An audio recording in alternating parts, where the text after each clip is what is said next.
Thank you so much. Thank you. Thank you. Please be seated.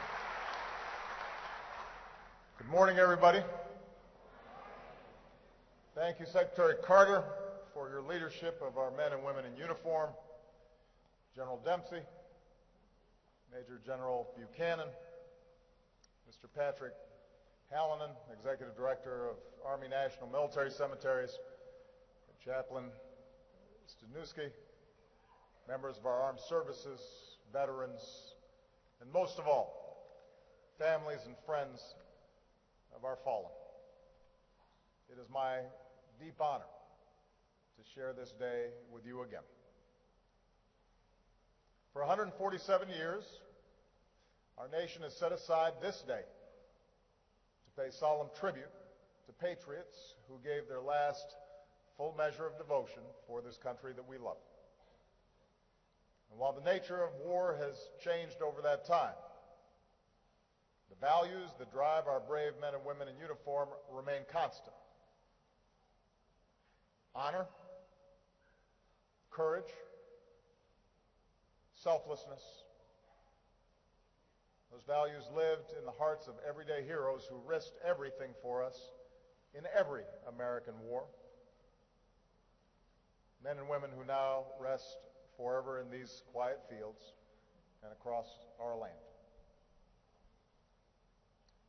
They lived in the patriots who sparked a revolution and who saved our Union.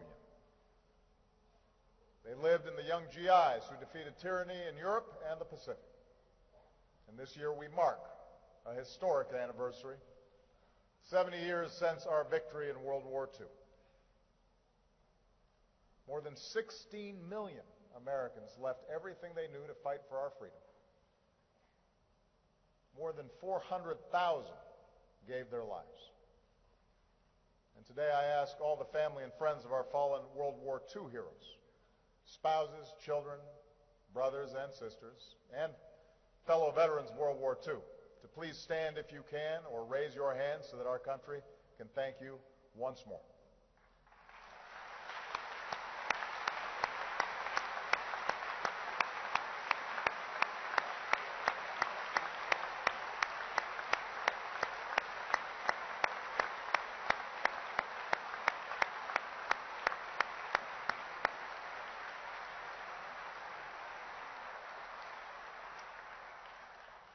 These same values lived in those who braved the mountains of Korea, the jungles of Vietnam, the deserts of the Middle East. And in the past decade, we've seen these values on display again in the men and women of our 9/11 generation. For many of us, this Memorial Day is especially meaningful. It is the first since our war in Afghanistan came to an end. Today is the first Memorial Day in 14 years that the United States is not engaged in a major ground war. So on this day, we honor the sacrifice of the thousands of American service members, men and women, who gave their lives since 9/11, including more than 2,200 American patriots who made the ultimate sacrifice in Afghanistan. As an Arizona kid, Wyatt Martin loved the outdoors. He started fishing when he was 2 years old. His dad says he was pretty good for a toddler. Wyatt grew to 6'4", became a hunter, and wore flannel shirts every day, so his friends nicknamed him Paul Bunyan. He planned to go to college and work in the Arizona Game and Fish Department so that he could protect the land and waters he loved so much. Wyatt's life was animated by the belief that the blessings that he and his family enjoyed as Americans came with an obligation to give back, an obligation to serve. So before he pursued his dream of being a good steward of the great outdoors, he enlisted in the Army. And when he deployed to Afghanistan as a combat engineer, there was no doubt in his mind that he was doing the right thing. Last summer, Wyatt told his sister, "If something happens to me, know that I went happy." Ramon Morris was born in Jamaica, moved to Queens as a teenager, and like so many proud immigrants, he was called, compelled, to serve his new country. He too enlisted in the Army, and he even recruited his older brother, Marlon, to join as well. He served 5 tours, including several in Iraq. Along the way, he fell in love with an Army reservist named Christina, and they had a little girl and named her Ariana.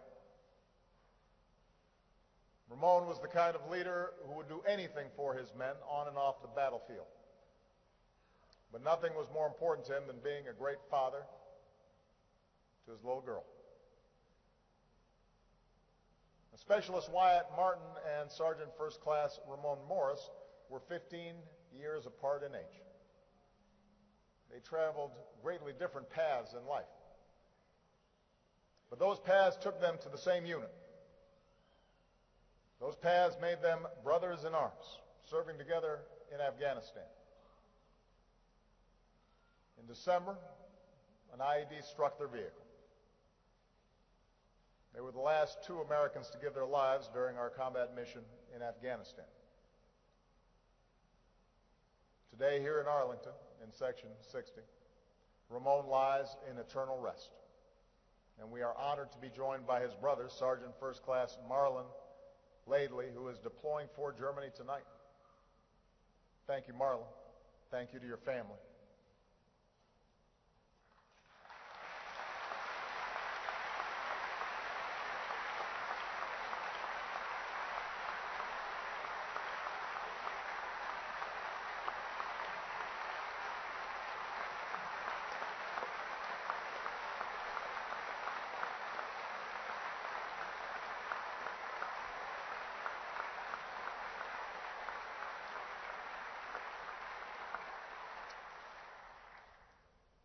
These 2 men, these 2 heroes, you saw them passing on the street, you wouldn't have known they were brothers. But under this flag, in common cause, they were bonded together to secure our liberty, to keep us safe. My fellow Americans, this hallowed ground is more than the final resting place of heroes. It is a reflection of America itself. It's a reflection of our history, the wars we've waged for democracy, the peace we've laid to preserve it. It's a reflection of our diversity, men and women of all backgrounds, all races and creeds and circumstances and faiths, willing to defend and die for the ideals that bind us as one nation. It is a reflection of our character, seen not only in those who are buried here, but also in the caretakers who watch over them and preserve this sacred place, and in the sentinels of the 3rd Infantry Regiment who dutifully, unfailingly watch over those patriots known only to God, but never forgotten. Today, a grateful nation thanks them as well.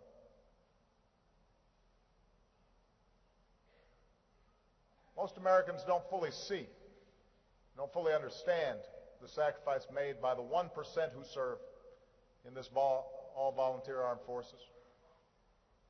The sacrifice that preserves the freedoms we too often take for granted.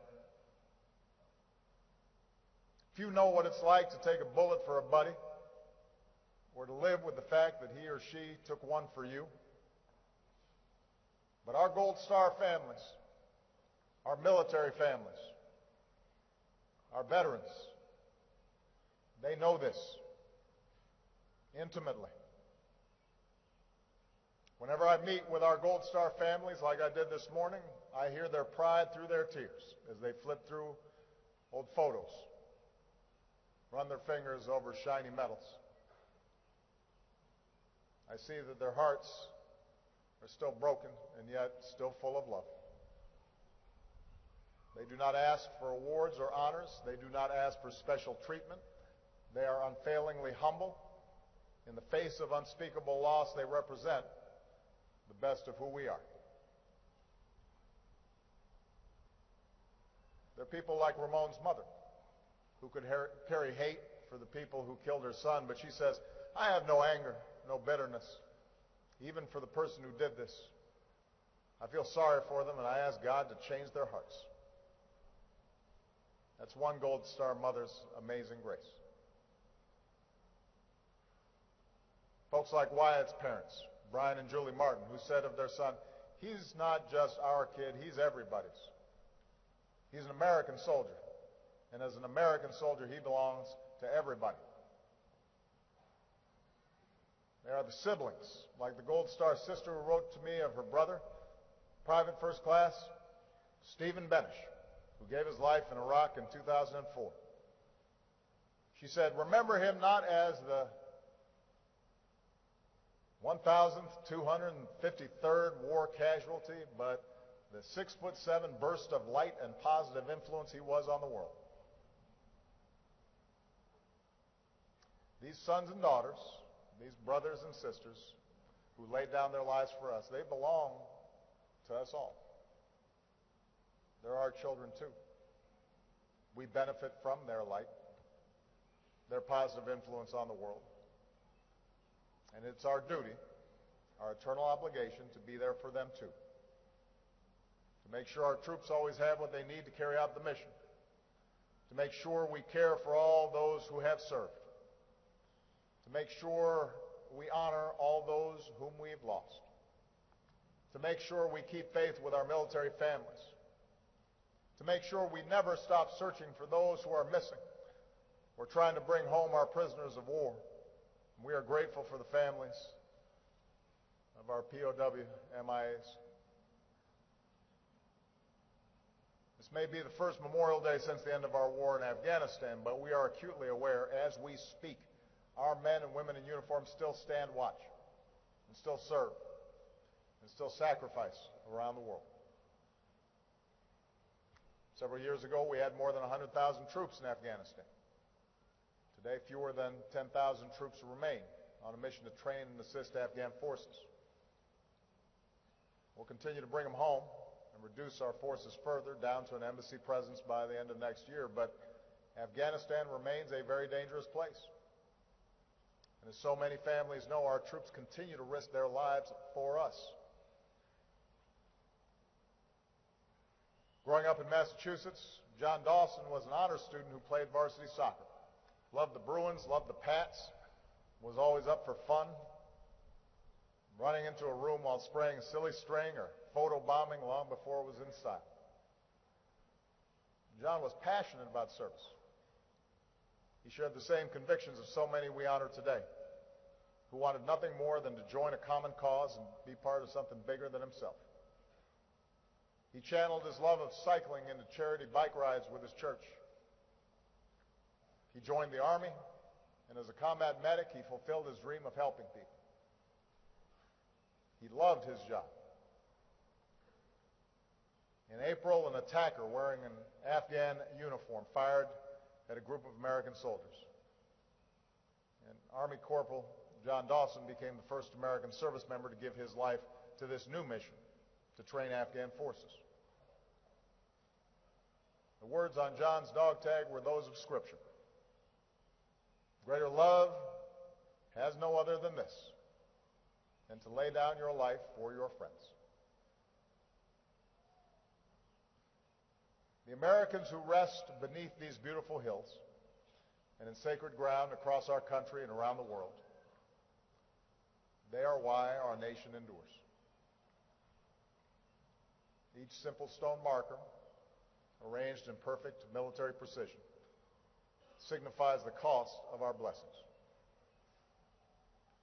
It is a debt we can never fully repay. But it is a debt we will never stop trying to fully repay. By remaining a nation worthy of their sacrifice. By living our own lives the way the fallen lived theirs. A testament that greater love has no other than this, than to lay down your life for your friends. We are so grateful for them. We are so grateful for the families of our fallen. May God bless our fallen heroes and their families and all who serve. and may continue to bless the United States of America.